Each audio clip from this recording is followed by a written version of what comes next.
அவ்வை சண்முகி முடிஞ்ச உடனே விஜயகாந்த் படம் ஏற்கனவே கமிட் ஆயிடுச்சு. கமல் சார் கூப்பிட்றாரு, அவ்வை சண்முகி ஹிந்தியில் பண்ண சாச்சி 420.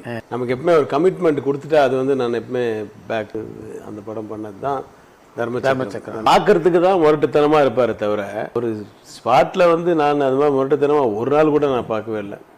ஆனால் அப்போ இருந்தே ஈவினிங் வந்து கரெக்டாக ஒரு 2 hours வந்து எந்த ஊரில் ஷூட் பண்ணுறோமோ அந்த ஊரில் அவருடைய ரசிகர்கள் வந்து கியூவில் நிற்பாங்க. அவர் ஹோட்டல் முன்னாடி ஒவ்வொருத்தரோடையும் தனித்தனியாக ஸ்டில் கொடுப்பாரு. டெய்லி வந்து பிஎன்சின்னு சொல்லுவாங்க. ஆனால் சிட்டி ஆடியன்ஸே நிறைய பேர் வந்து விஜயகாந்தை பிடிக்கும். தேசி மோகன் வந்து என் ஒய்ஃபுக்கு எந்த ஹீரோ ரொம்ப பிடிக்கும்னு கேட்டு பாருங்க அப்படின்னு கேட்டால் விஜயகாந்த்னுவாங்க. விஜயகாந்த் படங்கள்னால் அவங்க உட்காந்து டிவியில் ஃபுல்லாக பார்ப்பாங்க. கூப்பிட்டு என் பையனை இன்ட்ரடியூஸ் பண்ணலான்னு இருக்கேன், நீங்கள் தான் பண்ணோம் அப்படின்னு சொல்லிட்டு வீட்டில் போய் மீட் பண்ணோம்.